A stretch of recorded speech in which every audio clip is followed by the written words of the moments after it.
Bonjour, bonjour une autre fois. Cette fois, je vais entamer la partie C du concours. Alors, on va essayer de faire un petit résumé du cours des amplificateurs avant de travailler sur le concours. Alors, premièrement, il faut savoir que l'amplificateur opérationnel, c'est un élément actif qui doit être alimenté par une alimentation, soit vous utilisez une alimentation symétrique, c'est-à-dire VCC et moins VCC, soit parfois vous trouvez une alimentation asymétrique, c'est-à-dire VCC ou 0 volts, moins VCC ou 0 volts. À savoir que ce composant il peut être utilisé dans deux opérations, soit la comparaison,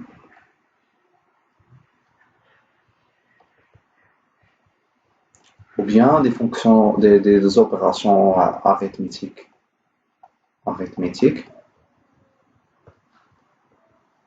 comme la somme, la soustraction, ou bien parfois la dérivée, utilisée pour la dérivée en utilisant le montage avec un condensateur, soit l'intégrale avec un montage avec un condensateur. Donc dans ce cours, dans cette partie du concours, ils ont utilisé l'opération de comparaison et l'opération d'intégration. Donc on va aller voir les deux. Alors, comment peut-on savoir si le montage il travaille soit avec son régime non linéaire, c'est-à-dire comparaison linéaire, soit le régime linéaire. Alors, il faut vérifier une chose qu'on appelle la contre-réaction. C'est-à-dire, si vous avez par exemple, par exemple, je vais voir dans les deux. Donc, si vous avez un composant passif qui va lier la partie négative à l'entrée négative V- de l'amplificateur opérationnel avec la sortie, donc il travaille dans le régime linéaire. Si vous trouvez par exemple dans ce premier montage, c'est la partie positive qui va être montée. On va monter un composant passif, par exemple ici on a utilisé le compensateur, ici on va utiliser une résistance, donc il travaille dans le régime non linéaire. Donc ici on dit contre-réaction.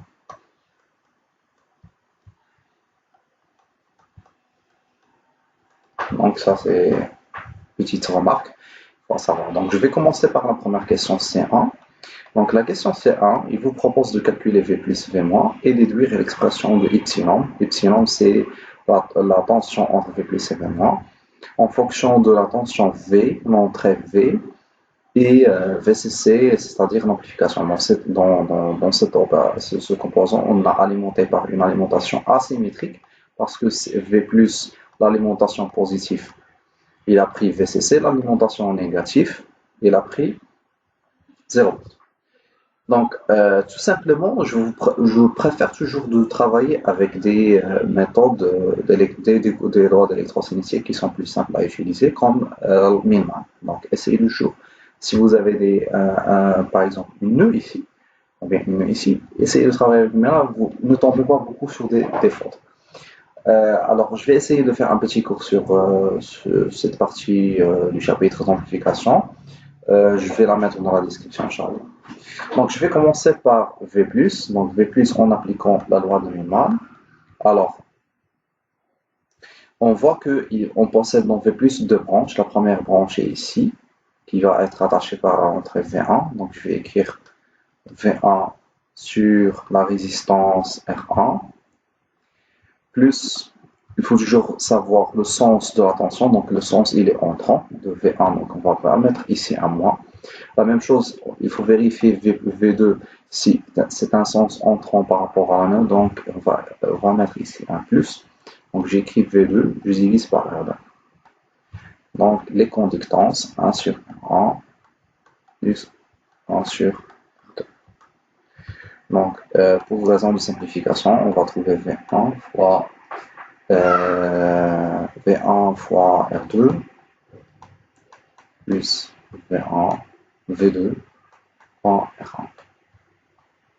Voilà, je divise F1 plus F. Donc je vais essayer de faire la même chose, mais cette fois pour V-. toujours en appliquant la loi des V-. Alors, parfois, vous trouvez des corrections qui vont utiliser la superposition, donc c'est la même chose. Mais Millman, vous ne risquez pas de faire des fautes. Donc, V-, vous avez l'alimentation qui va VCC sur 2 qui va attaquer la résistance R4 vers la nœud, donc c'est un sens positif, donc je vais mettre VCC sur 2, je divise aussi sur la résistance R4, plus V, je divise cette fois avec la résistance R3. Puis les conductances qu'il ne faut pas oublier, R4 plus 1 sur R3. Donc, raison de simplification, on va trouver VCC sur 2 fois R3. VCC sur 2 plus l'alimentation V, cette fois multipliée par la résistance R4, divisé par R3 plus R4. Ça, c'est pour la question.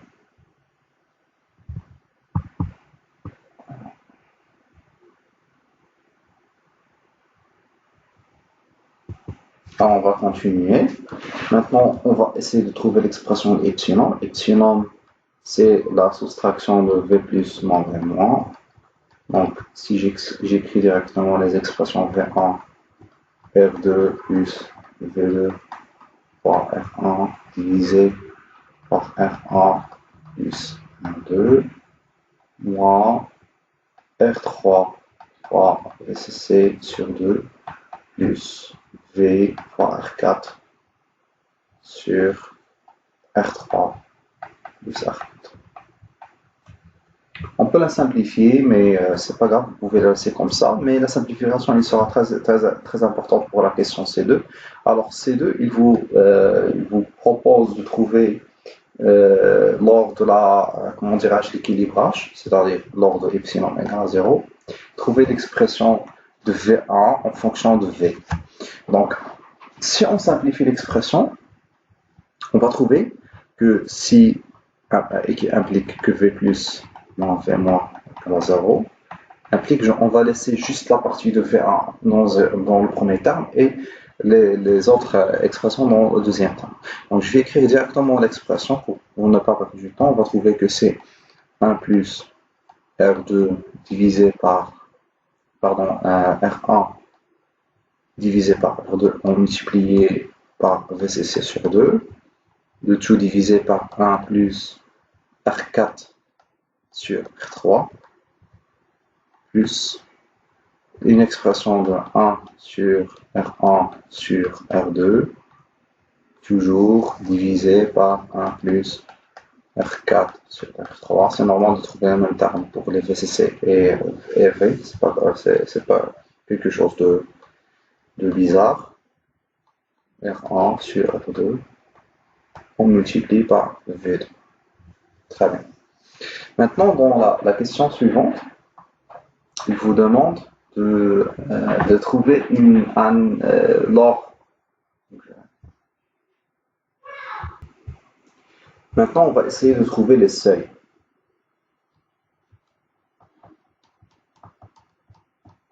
Alors, c'est simple. Alors, vous avez comme règle, si epsilon est positif, implique la tension de sortie, qui est V2, est égale à l'alimentation positive, qui est VCC. Si epsilon est négatif, vous avez comme sortie V2 égale l'alimentation négative qui vaut 0 volts. Donc vous avez deux cas. Alors, on va travailler pour le premier cas. Si l'alimentation V2 égale à VCC, on va essayer de trouver le premier seuil, qui est le seuil bas. Alors, on va remplacer V2 maintenant pour VCC. On va trouver une expression, l'expression suivante. Alors, 1 sur R1 sur R2, on multiplie par VCC sur 2. 1 plus R4 sur R3. Voilà. Plus 1 plus R1 sur R2. On divise toujours par 1 plus R4 sur R3 fois V moins R1 sur R2 fois VCC. Alors pour la deuxième, V1 H. L'expression qu'on va trouver, c'est la même expression qui est en haut, mais on va éliminer le dernier terme.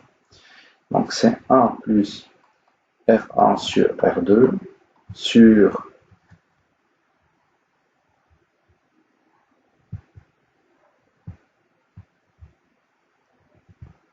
non, sur 1 plus R4 sur R3 multiplié par CC sur 2 plus 1 sur R1 sur R2 divisé par 1 plus R4 sur R3 multiplié par P, et l'expression qui est restante est nulle. Et il faut toujours vérifier que V1H est supérieur à V1P. Vous trouvez que le moins R1 sur R2 fois VCC, il va faire l'affaire. Maintenant, on va passer à la question, après avoir déterminé le seuil, on va passer à la question suivante. C'est la question qui vous demande de faire, comment dirais-je, une symétrique de la caractéristique. Je vais vous expliquer qu'est-ce que ça veut dire la symétrie de la caractéristique. Alors c'est simple. Alors, si on trace la caractéristique de ce comparateur, on va trouver que l'entrée qui est V1 en fonction de V2, V1 comme ça. Alors, on a deux cas pour V2, soit VCC, soit 0. Et les seuils sont soit V1H, ils sont tous les deux positifs, et soit V1P. Ou bien on appelle aussi les points de permutation. Alors, à savoir que ces deux seuils, on veut essayer de trouver un point moyen qu'on va appeler, je crois, V, suivant l'expression. Ce point moyen, V, il vaut V1H plus V1B sur 2. Pour avoir un tracé qui est symétrique de manière verticale, c'est-à-dire, si on le trace comme ça, il faut avoir une forme plutôt carrée que rectangulaire dans la partie horizontale. D'accord? Alors, on va essayer de trouver l'expression de V d'une manière que la forme du caractéristique soit plutôt plus carrée. Donc, comment on va le faire? Tout simplement, on va essayer de trouver l'expression de V, V1H plus P sur 2.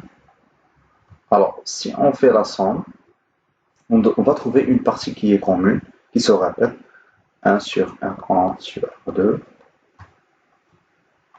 1 plus 1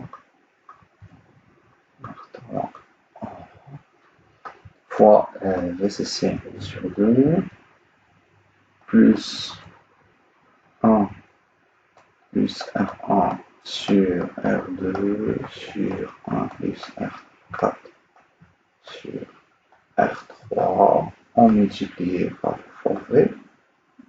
Très bien. Moins R1 sur R2 fois VCC. Alors, il faut avoir que V égale à V1H, V égale à la moyenne V1H plus VB sur 2. Alors, comment on va faire? On va essayer de laisser juste cette partie. Et elle doit être égale à 1. Et les autres, ils doivent se disparaître. Donc, si par exemple, on pose R1 sur R2 égale à R4 sur R3, très bien, on a vérifié la première partie. Donc ça, il va égal à 1. Donc la même chose ici, il va égal à 1. Il va rester uniquement VCC sur 2 et la dernière R1 sur R2 fois VCC. On veut la faire disparaître. Donc on va poser une autre chose que R1 égale à R2. Pour ça, soit égal à 1, la même chose, et on va éliminer le premier terme, ce terme. On va l'éliminer avec le troisième terme. Donc, si on pose cette simplification, on va trouver que V égale à 1 plus V1H plus VAB divisé par 2, la moyenne.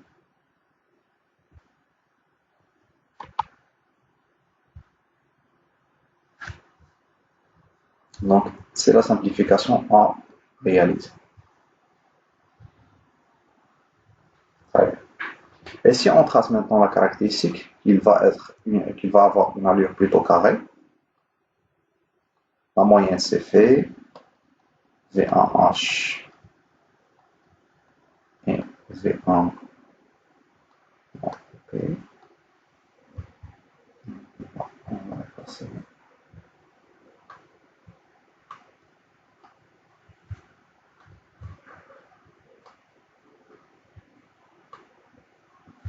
Voilà.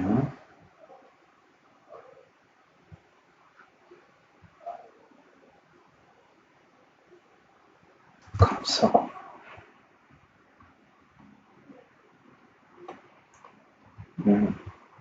Maintenant, on n'a pas terminé, il faut mettre les flèches. Alors, le seuillage. Maintenant, comment on va voir le seuillage? Ben, si V1 est croissante, est-ce que le seuillage c'est V1B? Non, le seuillage c'est V1H. Donc, on va continuer comme ça. Et la permutation de la valeur de V devient VCC. Donc, si V1, alors si V1 qui est négatif, décroissante, donc son CH il va être V1P. Comme ça.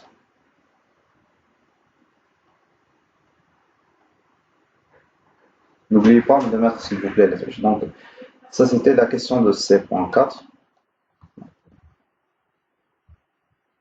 La question suivante, C5, on va trouver la largeur de la caractéristique, à savoir que la largeur de la caractéristique, elle est comme ça. Sa hauteur suivante H. Alors, si le système, ou bien sa caractéristique est carrée, il faut avoir un H égale à L, égale à un VCC. Alors, on va essayer de trouver l'expression de L, V1H moins V1P. Alors, l'expression, c'est la soustraction de V1H et V1P. On va trouver que c'est R2 sur R1 fois VCC sur 2. Très bien. Alors, en appliquant les valeurs, il vous donne si L égale à 1 volt, implique quoi? Implique que R2 sur R1 fois VCC sur 2 égale à 1, d'où R2 égale à le 1 cinquième de R1. Parce que VCC il vaut car VCC c'est 5 volts. Et bien sûr, ils ont déjà donné les valeurs de R2 égale à R4 égale à 10 kg. Très bien. Donc pour la question suivante, c'est si je vous demande de trouver le fonctionnement du système suivant, donc on a déjà parlé de l'intégrateur dérivateur. Donc vous avez le V plus comme ça, on va le laisser seulement. Donc V plus. Donc, vous avez deux montages, il faut les connaître. Soit vous avez un condensateur qui va réaliser la contre-réaction, ça c'est la sortie, VS, et vous avez la résistance, comme ça, pour la capacité, ici c'est la masse, VE. Soit on va inverser la position de condensateur avec la résistance pour avoir un autre montage. Ce sont deux montages qui sont classiques, il faut les étudier lors de la préparation du concours. Alors, vous avez deux montages. Ça, c'est un intégrateur, il va faire la fonction d'intégration. Ça, il va faire la fonction de la dérivation. D'accord?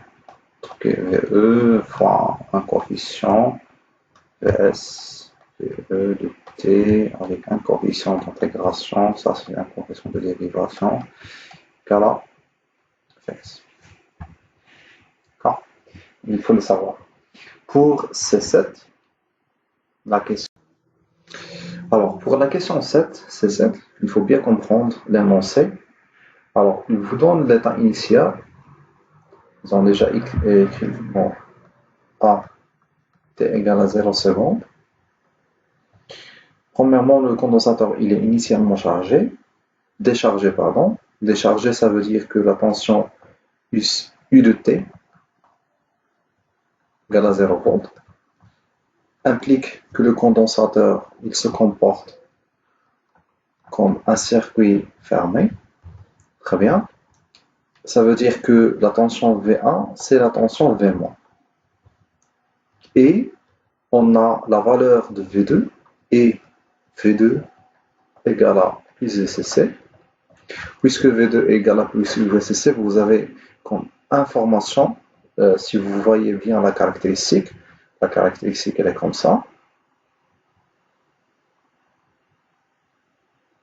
Donc V2, ici c'est VCC, ici c'est V1.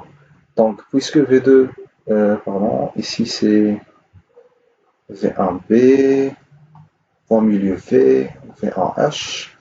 Puisque V2 c'est VCC, donc la tension V1, il commence de V1B jusqu'à plus infini, mais bien sûr c'est pas plus infini, donc elle a un seuil.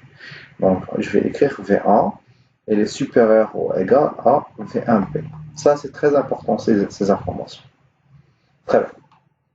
Maintenant, on va essayer de trouver l'expression. Donc, on a ce montage, je viens de vous montrer ici.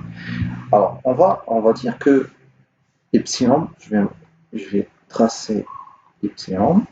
Alors, puisque l'amplificateur est en régime linéaire, donc on va écrire AOP, régime linéaire.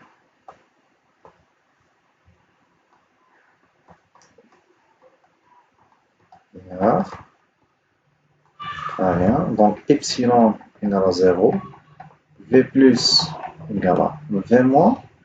Donc, V plus égale à VCC sur 2.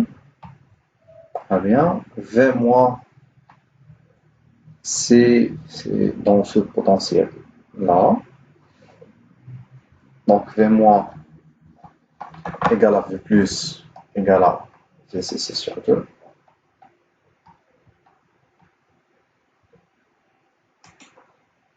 Très bien. Donc, epsilon égale à ce potentiel, c'est V2 moins le courant RI, par la tension RI. Le courant est ici, ça c'est epsilon, ça c'est V2. Vers la masse, on a appliqué quel théorème ici? On a appliqué le théorème de la maille. D'accord?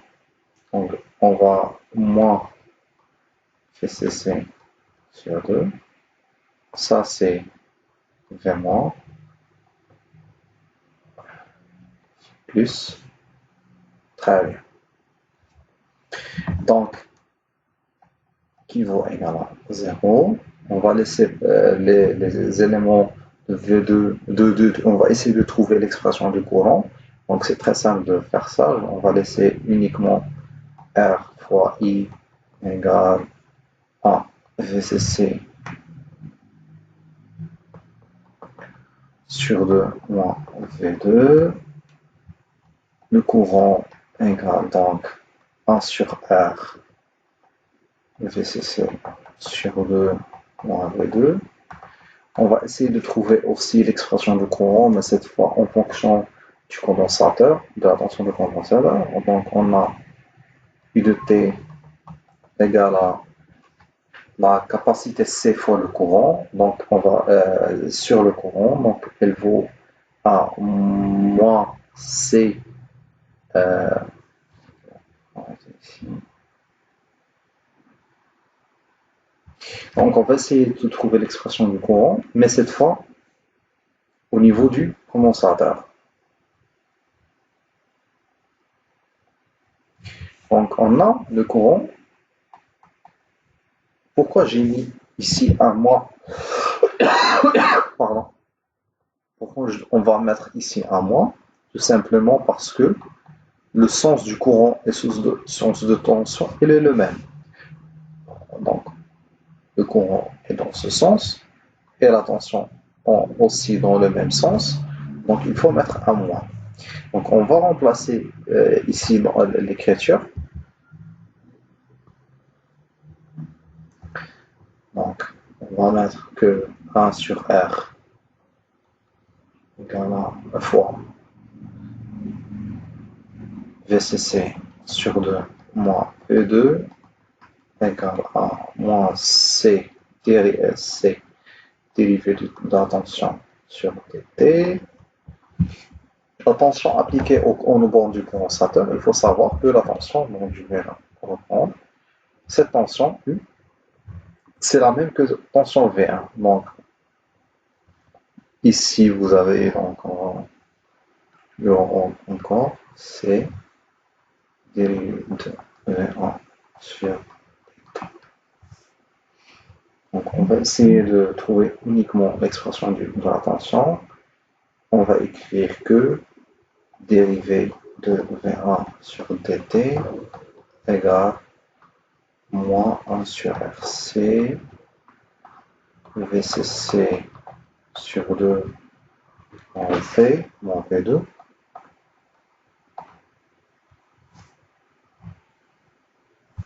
Très bien. On implique que V1 de T égale moins 1 sur RC intégrale de VCC sur 2 moins V2 dT. Très bien.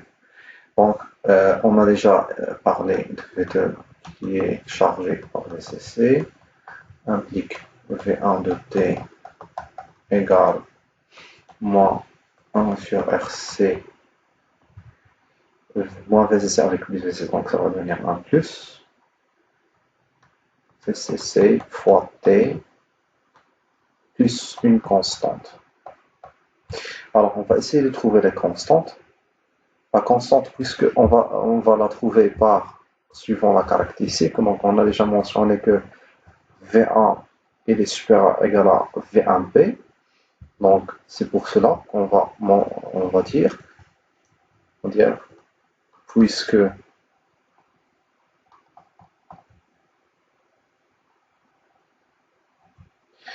V1 supérieur ou égal à V1P, donc la plus petite tension c'est V1P. Donc, V1 T égale VCC fois le temps sur RC plus V1. C'est comme ça qu'on va trouver l'expression de la V1 de T.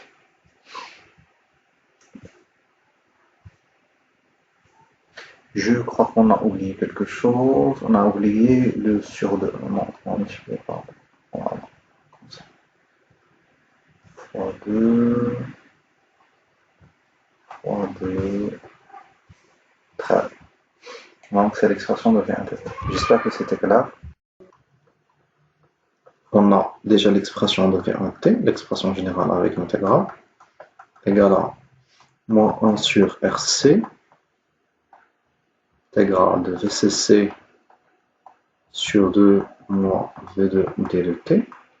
Donc ici on a à l'instant, ils ont dit que à l'instant A T égale à T0, on a V2 égale à 0 volts et puisque V1, V2 égale à 0, V1 égale à V1B. Savoir que V1 sera croissant. Donc on est dans la, si je retrace la caractéristique, je vais trouver, il va être comme ça. Je vais juste vous donner l'intégrale où V1 il sera. Donc ici c'est V1B, ici c'est V0, VCC, l'extrémité de V1H. Donc on se trouve à l'instant où V2 égale à, bien sûr, je vais tracer les flèches. Donc V1 croissant dans ce sens, V1 pardon, décroissant dans ce sens, décroissant, et croissant dans le sens opposé. Donc on est dans quelle intervalle, pardon. Donc je vais le colorer, on est dans cet intervalle. Très bien. Donc on a deux informations, V2 égale à 0, donc l'expression elle va devenir comme ça.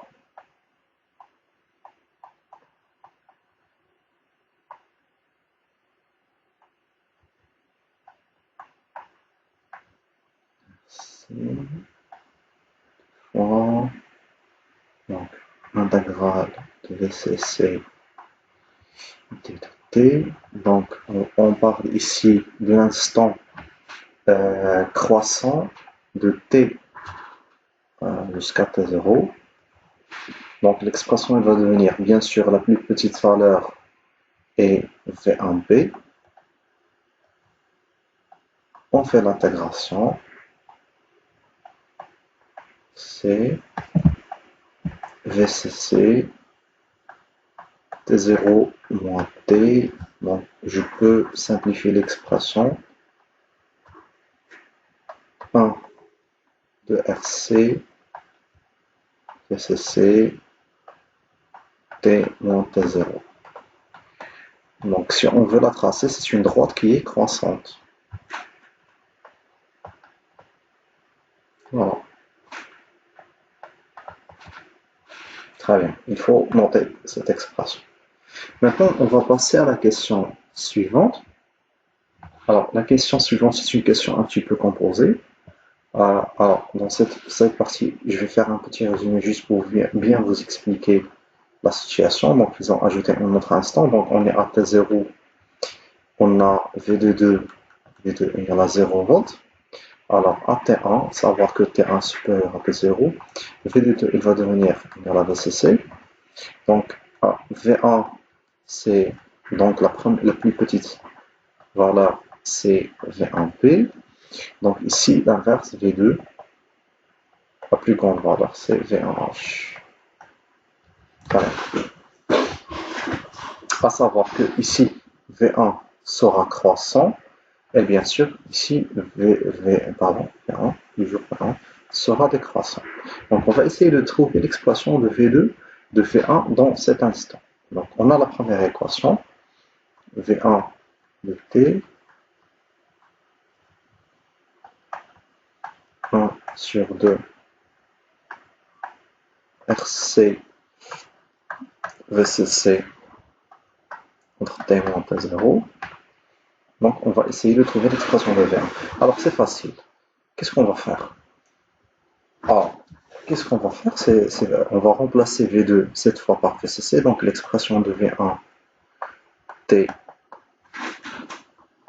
va devenir moins 1 sur 2 fois RC, l'intégrale de VCC, cette fois c'est moins plus VCC, VCC sur 2, donc je vais la laisser, on va laisser C sur 2, ici c'est VCC, on va supprimer cette expression. Est-ce qu'on a un moins? On va vérifier. Pardon, on a un moins. Donc, c'est pas VCC, plus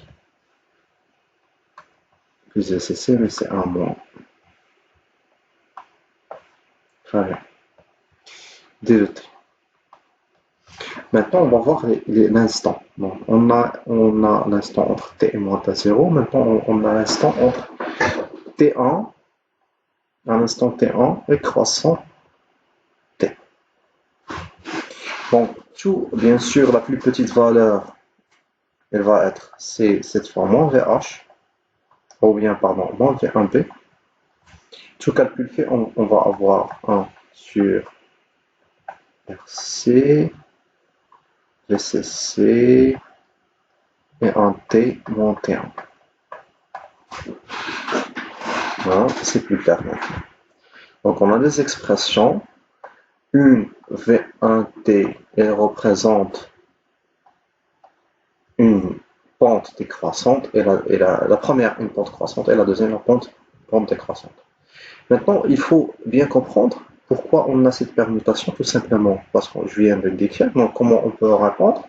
Donc on va écrire que à cet instant, V1 va être supérieur ou égal à un V1H, ce qui est V plus L sur 2. Donc on aura cette permutation, donc ça c'est la réponse pour la première question. Et la deuxième, on aura un VAB qui est V moins L sur 2. Donc on va essayer de trouver l'expression de T1 moins T0. Alors tout simplement, on peut la remplacer, soit on choisit la première équation, soit la deuxième. Donc on va prendre la première expression, la première relation. Alors ici je crois que j'ai oublié un V1B. Voilà. Donc on remplace AT égale à T1. Donc à cet instant, on aura V1B égale à V moins L sur 2. Alors, on va vérifier. Est-ce que c'était à long terme? Donc la valeur de T la plus grande, donc c'est pas V moins VL1 inférieur, donc on va passer à V1H. Donc je vais écrire c'est plus. Parce que VCC maintenant, parce que V2 est égal à moins VCC, et égal à VCC, pardon. Donc je vais écrire car V2 égal à VCC. Très bien. Donc on va remplacer ici.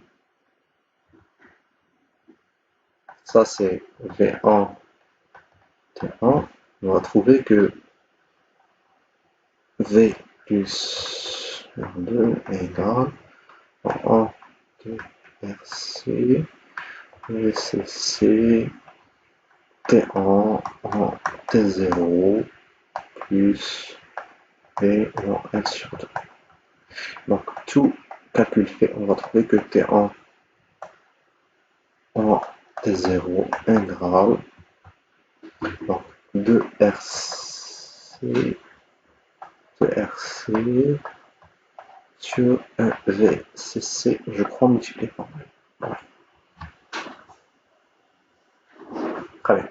Donc on a répondu à la question 1 à 2. Donc je vais utiliser cette argumentation que je viens de faire de C9 pour tracer les courbes de C10. Alors on a C10. Si je veux tracer, je commence par la tension, le résultat V2. Donc on aura comme résultat la tension sera soit VCC, soit 0. CC soit 0. Donc dans quel instant? Donc pour faire la permutation, ici c'était 0, ici c'était 1.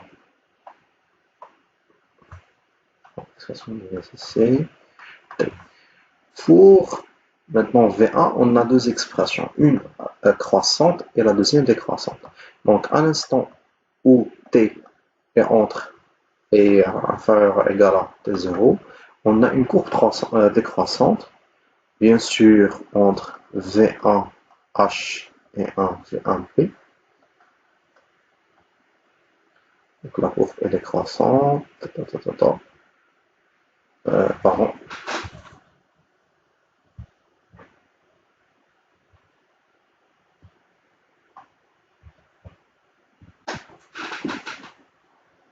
Donc, on ne connaît pas exactement à l'instant t égale à 0, donc quelle valeur, donc on va opter par une valeur entre eux. Donc la courbe elle est décroissante comme ça.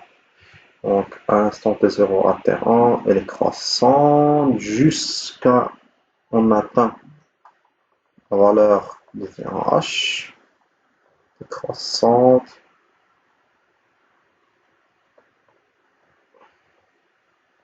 Ainsi de suite. Donc on va voir ça comme ça.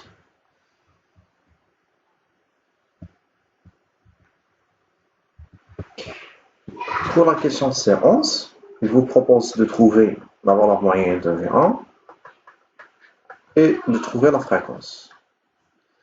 Alors, pour la valeur V1, puisque le signal de V1 est un petit peu symétrique par rapport à la valeur de V, on peut le voir bien sûr dans la caractéristique. Donc la caractéristique, c'est presque carré. Donc la valeur V, c'est dans le milieu. Donc V1H et V1B. Donc c'est presque le milieu. C'est le milieu exactement. Donc on peut dire que la valeur moyenne de V1 c'est V directement. Pour la fréquence, donc puisque l'expression, la caractéristique est proche du carré, c'est un carré. Donc l'instant T off et T on de V2 doivent être dans la même valeur. T off et T on. Donc on peut dire que F est 1 sur 2 fois T off sur 2 fois T on. On a déjà l'expression de T off. T off, on peut la dire c'est T1 moins T0. Donc c'est 2 fois RC, donc c'est VCC fois 2 RCL. Donc c'est VCC sur 4 RC fois L. C'est-à-dire que la fréquence est VCC. Tout calcul fait, la fréquence, on va trouver que c'est 104,167 Hz. Ça c'est pour la question séance. Maintenant, on va passer à la question C12.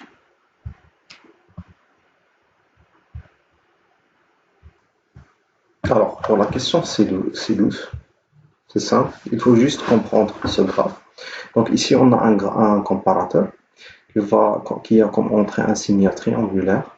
Le signal triangulaire, il sera comparé par UP en sachant que UP est le 2/3 de la valeur VCC, la valeur maximale.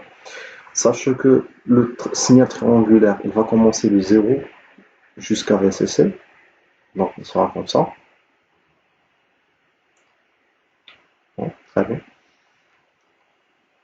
Il sera comparé à le 2/3 de la valeur maximale UP.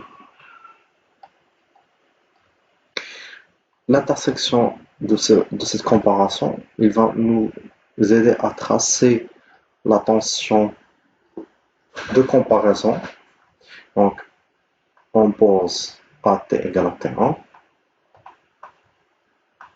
On va faire une permutation, c'est-à-dire la valeur était à VCC, puisque UP est supérieur. Et quand UP il devient inférieur à la valeur à la valeur du signe triangulaire, l'expression va devenir égale à 0. Bon. Opposition jusqu'à où P soit inférieur, ainsi de suite. Donc le tracé est un petit peu exagéré, mais c'est pas grave. Donc on connaît que l'expression du V1, donc puisqu'il va commencer à 0, donc la plus petite valeur de V1 c'est 0, donc V1 de T égale, on va travailler uniquement avec le cas où V1 est croissant, donc puisqu'on a deux de droite, la droite croissante, la droite décroissante, donc on va uniquement travailler dans l'intervalle où V1 est croissant. L'expression qu'on a déjà vue, c'est 1 sur 2 RC VCC fois T. On va plus 0 parce que on commence de 0. Donc maintenant, il nous propose de trouver l'expression de T1, valeur T1. On a comme indice que T égale T1, V1 de T1 égale à UP. Très bien. Donc, on peut essayer de remplacer l'expression de V1T sous l'expression de grand T, la période, parce qu'on a déjà la fréquence qui est 30 Hz, pour bien calculer l'expression de T1 plus tard. Donc, ça va donner 2 VCC à l'instant T1 divisé par grand T. Donc, ça va devenir 2 VCC sur grand T fois T1. Donc T1 égale à 2. Donc on vient, non, pardon, UP fois T sur 2 VCC. Donc maintenant on a l'expression, les valeurs de VCC, UP et T. On peut calculer T. Donc maintenant pour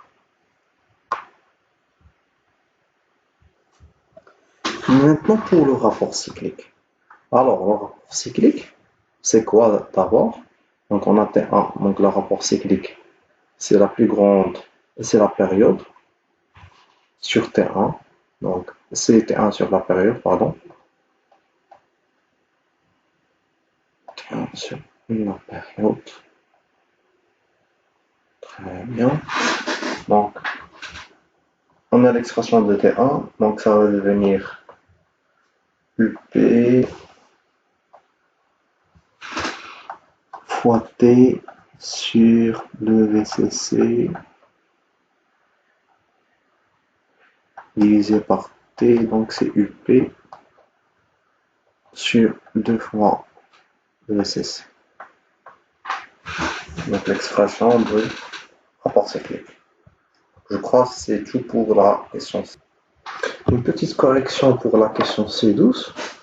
Comme vous pouvez observer, donc le signal n'est pas périodique. C'est pas sa période. Le signal, on va le revoir en commençant de 0 jusqu'à la partie croissante. Donc la forme est ici un petit peu plus grande. Donc il faut revoir cette partie puisque le signal V1 est un petit peu symétrique. Donc on peut dire que T1 c'est 2 fois T1. Donc il faut faire attention ici. Il faut faire 2 fois T1. Donc multiplié par 2. Donc c'est UP sur VCC. Comme correction s'il vous plaît. Il faut faire attention parce qu'on a commencé de 0, sachant que le signal, on peut le voir de la partie, sa partie maximale jusqu'à sa partie maximale. Donc on aura une partie T-on qui est très grande par rapport à la partie T-off. Si on se contente uniquement de 0 jusqu'à T1, on n'aura pas toute la partie T-on. Donc il faut multiplier ici par 2. Alors, dans la question 7, il vous demande ou vous propose de tracer la forme IP, sachant que IP représente la moitié de VCC. Donc, puisque on a ici un commutateur qui est commandé par la tension de sortie du comparateur, donc on aura la même forme de la tension, bien sûr un comparateur, donc il va prendre uniquement soit une tension VCC sur 2, soit 0 volts. Donc on va reproduire le même tracé ici, sachant que la tension maximale c'est VCC sur 2. Donc on va avoir une partie qui est T1. Bien sûr, il va garder les mêmes caractéristiques temporelles. Donc ici c'est 2 fois T1. Voilà. Et la même période qu'on a vu avant. Et grand T qu'on a vu avant. Et le même rapport cyclique R. Donc on va reproduire la trace. Donc après il vous demande de donner le rôle du circuit RC, sachant que le circuit RC c'est un filtre. Donc, alors, le filtre, qu'est-ce qu'il va filtrer? Il va filtrer les signaux et il va laisser uniquement la partie moyenne du signal. C'est-à-dire, le VM il va être une tension qui est constante, représentée par la tension moyenne. Donc, c'est IP. Donc, c'est un filtre quel type? C'est un filtre passe-bas, bien sûr. Donc, VM, c'est une tension constante qui vaut IP, qui vaut la valeur moyenne de IP. Donc, si on veut calculer cette valeur moyenne, bien sûr, c'est 1 sur la période. Donc, on va prendre uniquement de 0 jusqu'à 2 fois T1 égale à VCC sur 2 D de T. Donc, ce calcul fait, on va trouver une expression de, bien sûr, de T1 sur T VCC sur 2, donc on va éliminer ce 2. Donc T1 sur T fois VCC. Donc si on veut avoir une expression en fonction du rapport cyclique, donc on va avoir que c'est VM R fois IP qui est UP fois IP sur VCC. Alors, pour la question C14, c'est uniquement une question qui va vous imposer de faire des rappels au niveau de la logique combinatoire. Alors, comme on sait, suivant l'énoncé, on a comment dirais-je, on a un tracé de C1 qui a une forme logique 1 à 0, tels que V1 et V2, ils sont décollés par la moitié de leur temps on. Donc, si je le trace, ça va me donner comme ça. V1.